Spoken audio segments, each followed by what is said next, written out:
Alors, nous, on était 6 enfants, 4 gars, 2 filles. On avait beaucoup d'âge de différence, les plus vieux, là. Je sais pas quelle sorte de moyen de contraception que ma mère utilisait, là, mais c'était comme ça. On est tous nés à Papineauville, qui est un petit village, là. Mon père a eu plusieurs jobs dans sa vie. Ma mère, elle n'a jamais travaillé à l'extérieur. Elle a toujours été à la maison et puis elle s'occupait des 6 enfants. Quand j'étais à Papineauville, dans la dernière année que j'ai travaillé, là, les policiers de la Sûreté provinciale devaient se rapporter au bureau central à Hall. Alors, ce monsieur-là se rapportait à toutes les heures, puis c'est moi qui acheminais son appel.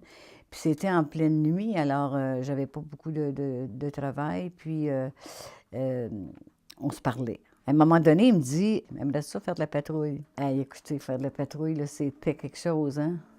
Puis moi, j'ai toujours eu un faible pour les habits, là. Les uniformes, les habits, les marins. Alors, je suis allée faire de la patrouille avec lui. Et puis, naturellement, quand il voyait des autos autour, puis tout ça, là, il me disait, cache-toi. Alors, je me cachais dans le fond de l'auto. Écoutez, moi, j'étais tellement impressionnée, là. Ça n'avait pas de bon sens. J'aimais ça, ce thrill-là, là.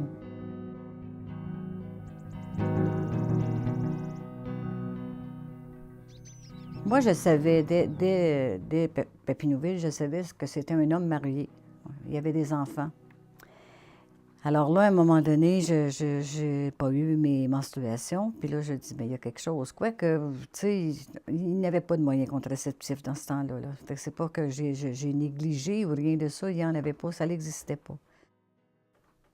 À partir de ce moment-là, je peux vous dire que c'était le secret total. Total, total. Moi, j'en parlais pas avec personne. Euh, Par contre, j'ai dit à Yvon que j'étais enceinte. Puis à ce moment-là, j'ai décidé, on a décidé ensemble, mais c'est plutôt moi qui ai décidé au départ qu'on ne se revoyait pas. On ne pouvait pas s'absenter à Belle Canada à ce moment-là pour une grossesse, mais encore moins célibataire. C'est-à-dire probablement qu'il m'aurait dit, ben prends congé, là, mais tu ne reviendras pas. Alors je ne l'ai pas dit. Je ne l'ai pas dit. En dernier, là, j'allais travailler, puis je me mettais des gros, tu sais, comme ils appelaient ça des girdles dans ce temps-là. Là. C'était comme élastique, là. Et puis, c'est ça. En premier, j'en mettais une, à plus de deux, puis trois. Ils s'en sont jamais rendus compte.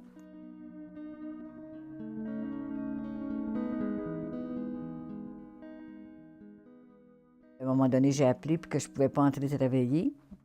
Puis ce matin-là, je me suis rendu compte qu'il y avait quelque chose qui se passait. Alors, c'était la perte des os, là. J'avais entendu parler de ça quelque part, j'imagine. Et là, j'étais désemparée. Alors là, je me suis habillée, je suis partie. J'avais pas de médecin, j'avais rien. J'ai marché à Ottawa sur la rue Rideau, regardant de porte en porte pour me trouver un médecin. Puis à un moment donné, il y avait un médecin, je suis entrée, puis bon, je lui ai dit qu'est-ce qui arrivait. Puis il m'a examiné, puis il a dit vous allez à l'hôpital tout de suite, là. Vous allez accoucher bientôt. Alors là, j'avais rien, là. J'avais pas de, tu sais, j'avais pas de jaquette, j'avais pas de valise, j'avais absolument rien. J'ai remarché jusqu'au un magasin. Et ensuite, je suis partie de là. Il faut vous dire que j'avais pas de sous, hein. J'avais pas beaucoup de sous. Alors, il n'était pas question que je parte de la maison, prendre un taxi, puis tout ça, là. Je ne pouvais pas me permettre ça. Alors, j'ai marché jusqu'à l'hôpital. Total, là, une bonne heure de marche, là. Et puis, quand je suis allée à l'hôpital, bien, c'était urgent, là. Alors, ils m'ont amenée dans la salle d'accouchement. Et puis, j'ai accouché. Tu sais, j'avais personne, là. Je l'avais pas dit à mes parents non plus, là. Je ne l'avais pas dit à personne. Ils m'ont amené mon bébé. Ils m'ont demandé si je voulais le voir, puis j'ai dit oui. Alors, ils me l'ont amené, peut-être 10 minutes, là. Je l'ai regardé ses mains, ses pieds, puis... mais je savais qu'après ça, je ne le reverrais pas, là. J'ai gardé ça secret toute ma vie. Secret, secret, là. J'en parlais pas à personne. Personne dans ma famille m'en parlait, ni mes parents.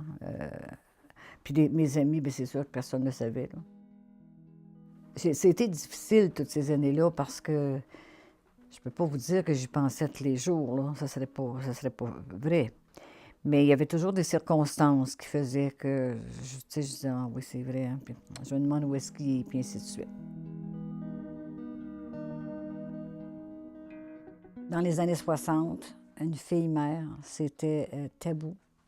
C'était premièrement péché, n'importe les circonstances. Puis dans ce temps-là, la valeur péché, là, c'était épouvantable parce que là, tu faisais un péché, puis en plus, tu faisais ça avec quelqu'un d'autre. Puis en plus, bien, il y avait des parents impliqués, des frères, des sœurs. Fait qu'il fallait vraiment essayer de cacher ça. Disons, quand tu étais dans un petit village, c'était pas évident de cacher ça. Parce que aussitôt que la fille commençait à engraisser un peu, là, ce que les parents faisaient, c'est qu'ils les envoyaient soit dans des familles, pas trop loin, là, et quand il n'y avait pas de famille, ils les envoyaient dans les villes. Puis là, ils les envoyaient dans des maisons. Je sais que c'était associé avec les orphelinats. C'est pour ça que je me suis retrouvée à garder ce secret-là si longtemps. C'est difficile à dire aujourd'hui si c'était pour me protéger moi ou protéger mes parents, parce que mes parents, c'est eux autres qui avaient à répondre aux questions, là.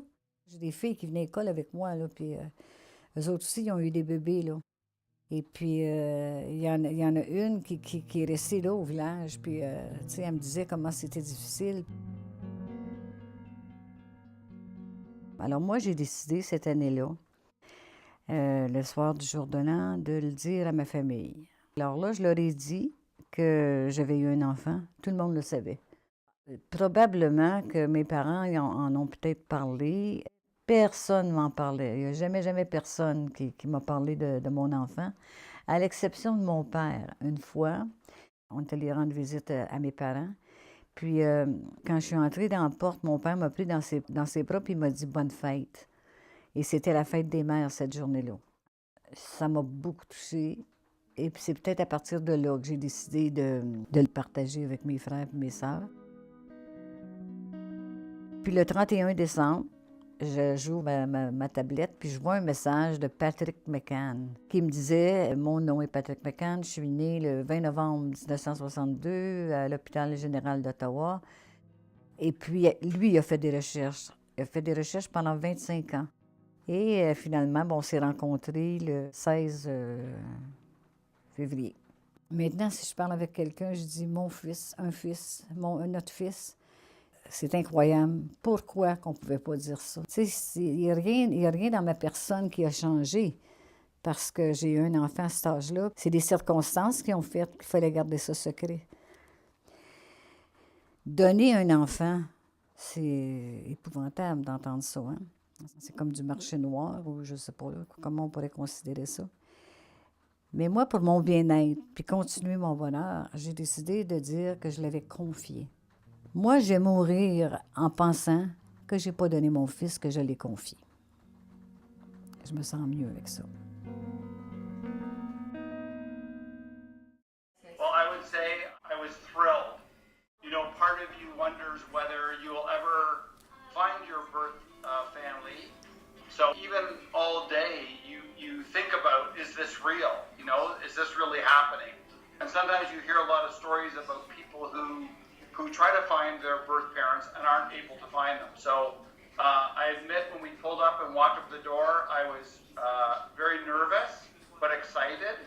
And then of course when I walked in the door and saw them, I just felt very comfortable, like we were meant to be together. So it was a very warm feeling. We all gave each other